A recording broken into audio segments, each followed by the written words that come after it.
it's very, very important that the leadership is bottom up. Because I also grew from within my team and then started leading in my first management position, which I'm sure happens to other people, but for me, it was really like very smooth and it opened up the route to leadership for me.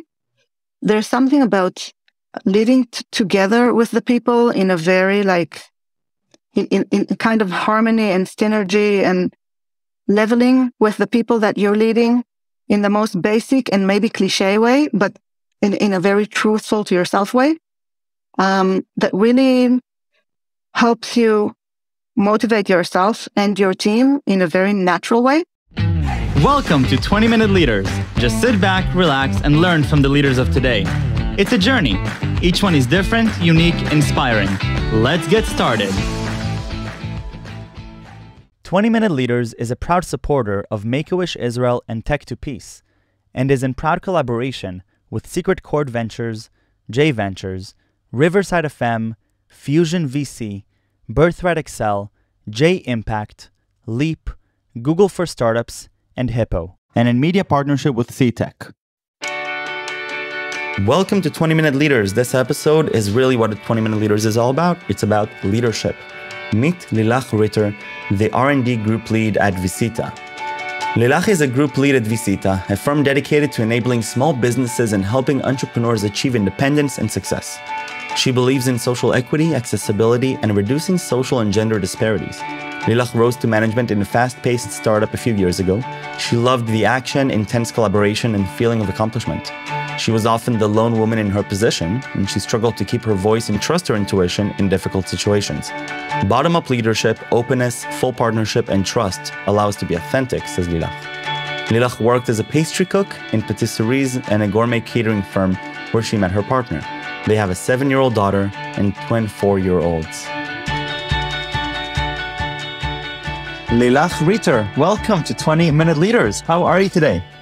Thank you very much, Michael. It's very nice to be here. I'm good. Thank you. Thank you for taking the time to be here. I know how busy you are, so I really appreciate it. Today, you're a group leader within vcita. I'm an engineer by trade. And so today we're going to be talking about your own career journey, trajectory, growth, what you're doing today, some of your, leadership mentality, what you've discovered about your own leadership mentality, some of the different challenges presented, opportunities presented, and everything in between. And what I wanted to know, Lilach, is tell me a little bit about your own career trajectory, sort of the guiding North Star that you've had throughout your career, and what have been sort of the main milestones for you over these years. Well, I think we can split that up into two. I think when I was a developer, I was focusing on one thing, and since I became an engineering manager, I'm focusing on something quite different because it kind of evolved through time. When I just started out in tech, it was basically out of curiosity, the technical side. I was always the kind of technical person. I loved math and physics and coding since I was quite young, and in high school, I engaged with it a lot. So it was quite natural for me to keep on going in that route. Actually, when I started university, I didn't know if I should study computers, which was kind of the default for me, or just try something else. And I actually tried out physics and chemistry. So I did my degree in physics and chemistry. And then like a year and a half into the degree, I was like, okay, I'm going to finish this because it's a huge challenge. And they're basically telling you all the time that you can't finish because physics is like so hard. And they're like, this prestigious strategy. So I finished for finishing, but it was obvious to me that I wouldn't become like an academia person and spend my life in like labs. So then I went back to coding, which was my passion, and I started my way in the high-tech industry. I did a few years of coding. And then when I stepped up to management, it became a much more diverse challenge, like human challenge with people, and like a strategic challenge of how to see the big picture, how to motivate people and move them. And it became something much more complex than just solving technical problems. What made you make this shift from developer to now engineering manager? What was the trigger for that? Was it something that you always you always knew that you want to be an engineering manager rather than a coder, because it sounded like you were also very excited about being very hands-on and technical in your previous roles. Yes, that's actually a very good question. I was actually never passionate about being a leader and being a manager. I was offered during my military service and in various other positions to step up and become a team leader or so. And I always pushed it back and was like, sorry, that's not me. It's not what I want to do. And I never thought of myself as a kind of leader person. So I was very surprised to take this step. It was actually a unique situation. In my previous job, I started there when we were like really tiny. We were 30 people, only like 5 developers. And I saw the company through like huge growth, like from 30 people. When I left, we were like 300. This is my previous role. And I was very engaged, and I knew like the code, like the back of my hand, and everything was super like personal and intense. And there was a situation there when my team leader stepped aside to a new position, and he also went out for חופשת לידה. So sorry, I don't know. I'm not sure of the term in English. Yeah, for after you have a kid, yeah. The vacation for after you have a kid, yeah. And there was this unique situation where my boss, which was the VP R&D, was like, listen, Lilach, it's your turn to step up. Go for it. I think you'll be really good at it. And we had this really good connection. I trusted him a lot.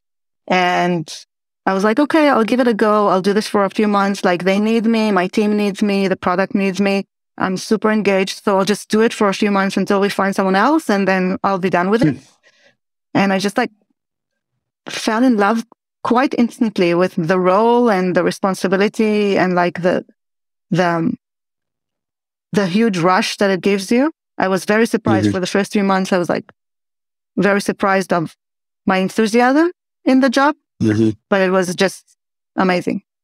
And so the entrance, or sort of the thesis building around your own leadership style, what is, entering this position, because it sounds like it wasn't a trivial decision for you.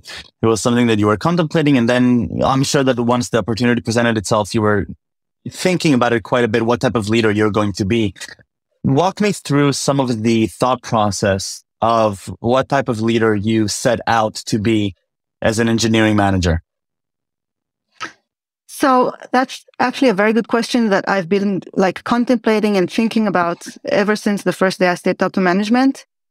When I was a developer, I was used to like being a minority as a female, but there were other female developers, and it was like we were able to hire more female developers, and I was slowly less and less alone as a woman. But when stepping up to being an engineering manager, I was looking for a role model. I mean, my boss was an amazing role model, and he taught me so many things, but he had his own like rhythm and his own kind of way of managing people.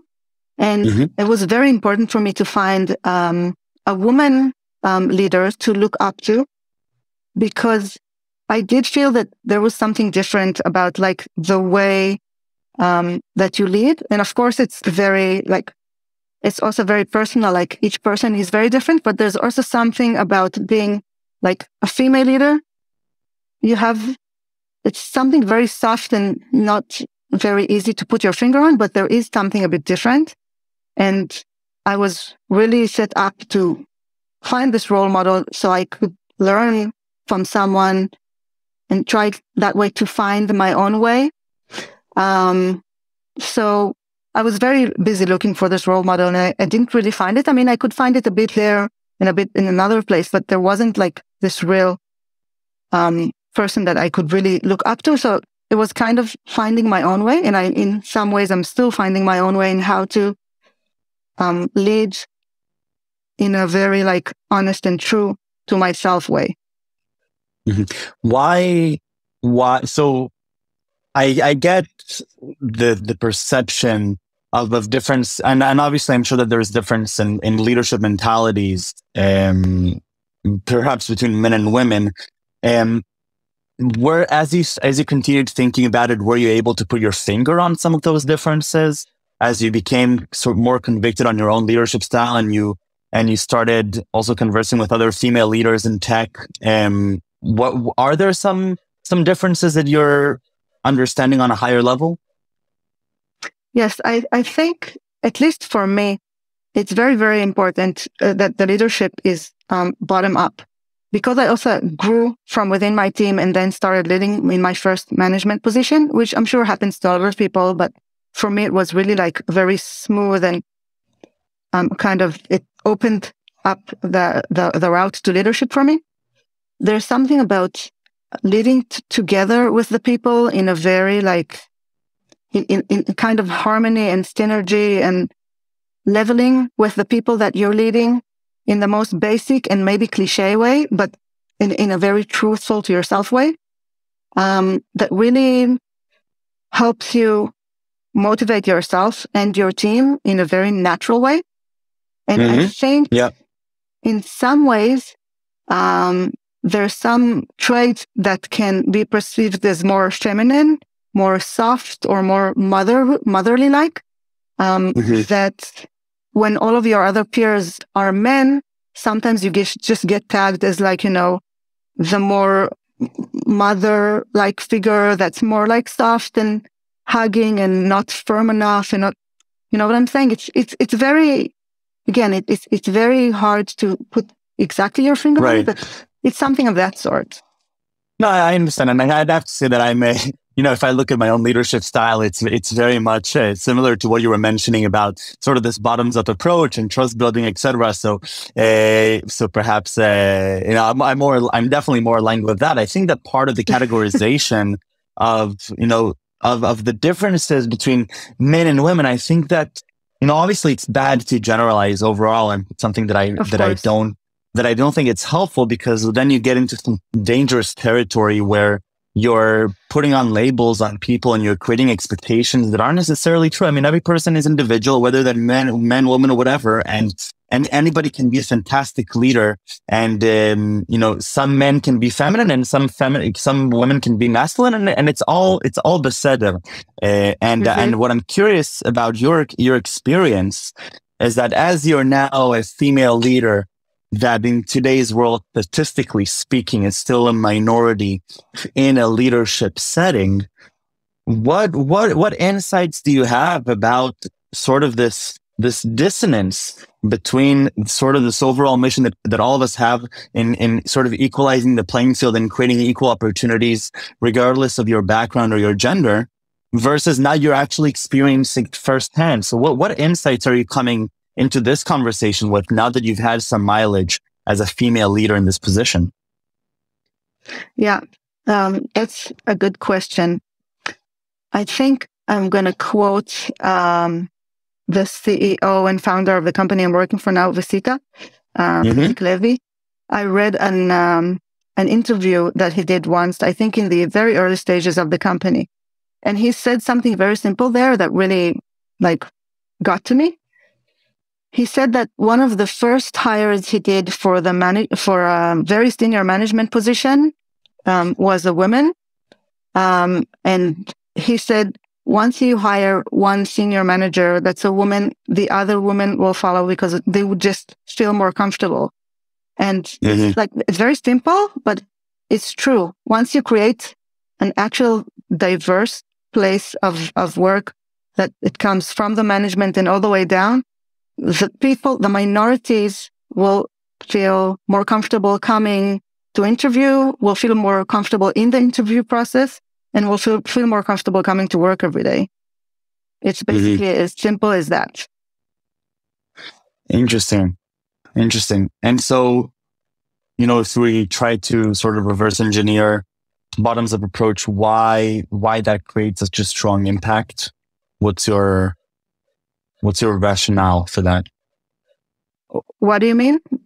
Why does bringing on a female leadership role in the beginning, why is that create sort of this exponential effect throughout the growth of the company that makes it much more viable for more female talent to join?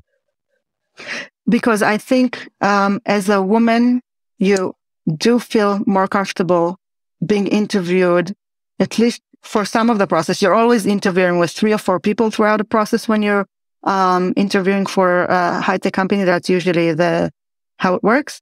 So if at least 1 or 2 of them is a woman, you feel more represented, and you feel more comfortable to like be yourself and show out your technical skills or your leadership skills or just who you are. Interesting. So transitioning more again to your personal sort of passion for engineering leadership and in engineering in general, what are some things that you found very helpful in your own growth as a leader, as you're managing a group now within vcita? So, if you look sort of at your own growth as a leader now and your insights as to what allows you to build this trust with the people you're working with and be an effective leader in the engineering space, what are some things that if you were to talk to some other leaders that are starting out now, their own first step into engineering leadership, what are some things that are perhaps not trivial that you are now looking back that you would tell yourself? So I think the 2 things that really help you be a good leader and connect with the people that you're leading is when you're getting to know a person that is part of your team that you're leading, you need to look at them in 2 aspects. First of all, you need to look at that person and get to know them as much as possible and understand what makes them tick. What's their passion? Like, are they super technical and they just want technical challenges? Are they more of a business kind of minded developer? What gets them motivated and what gets them excited? I love seeing my developers and my team getting excited. That's like that gets me excited. So look at that person and try and understand with them or from them, what is that thing that makes them tick, and make sure they have those sort of tasks in their week, month, next half year, next year. Make sure they have those tasks. And the other thing is the coupling between 2 people or between teams. Like, make sure that a developer is coupled with another developer, say on some kind of big task or in the team, that would make them shine and reflect their shine on each other. Like, say there's this highly technical person, but they're a bit underconfident, although they're super smart and amazing technically, and group them with maybe a more junior person that is confident and that's very passionate and that's like good with connecting to the rest of the team. And that coupling can bring the best out of these 2 people and actually help them step up and bring the best out of them and advance in their career path. So you see part of your role is to identify what relationships to build within the workplace and what partnerships to create so that people will help each other rise and strengthen each other. And it's less of an individual manager type relationship. It's individual and then individual manager. That individual piece is an important one from your perspective. It's amazing. I've seen so many good things come out of people with the right pairing.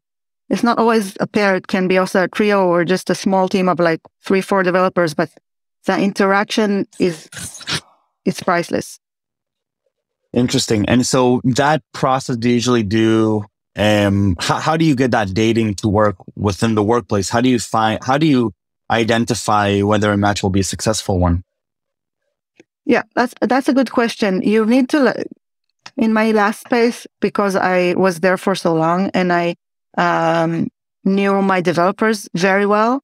Every time a new developer came into the team or to the group, I would usually try and detect like what would be the first good task for this new person and who they should do it with. And then I would like play around with it a bit And then in the bigger features down the road, when I got to know this person and I already knew well all of the other developers because I was there for so long, it was just, it would be kind of clear and everything would just fall into place. But you do really need to like know the people in order to do that. And you also can just try and error. So if you had to summarize, what do you enjoy most about what you do today? You know, where do you get your own personal passion and satisfaction in your day to day? Where is that stemming from for you? I think it's two-sided. On the one hand, I love seeing the big picture. I love seeing how the product that we are developing as a development group meets our clients and our customers in the field and brings value. I love talking with our customers to see how they're using the product and to understand the business behind of it. So like the business product development cycle is fascinating to me. And on the other side, I love getting my developers engaged into that cycle and also seeing how that brings the best out of them and also helps advance their career because they can look at the big picture and like see how they advanced within that big picture. I love it. And I have to say that throughout this whole episode, you know, I think what really resonates is how passionate you are about what you do and how intentional you are about everything that you're doing. And, you know, it sounds like it's not just about, you know, your own trajectory. It's also about the growth of your team and how do you create a healthy balance between a healthy team that is able to not only support itself, but also support each other, support you support them. And it sounds like that relationship building is something that is very fundamental to your own leadership style. And so first of all, it's very refreshing to have that mindset, and to hear about it. And it's very inspiring as somebody who like myself, who I aspire to be a good leader in anything that I do. So this is definitely something that I'm going to be taking with me. And Lilach, I really want to, thank you for your time, for your effort, your energy. This was a great episode and I can't wait to share this with friends, family, and everybody around. So thank you again for taking the time. Best of luck with vcita and you as an engineering manager. And I'm sure that there's so many more incredible things you'll do. So thank you very, very much for everything and stay safe and stay healthy. Thank you, Michael, for your time. It was really, really nice to meet you. And I'm really glad that my words got to you and resonated in that way.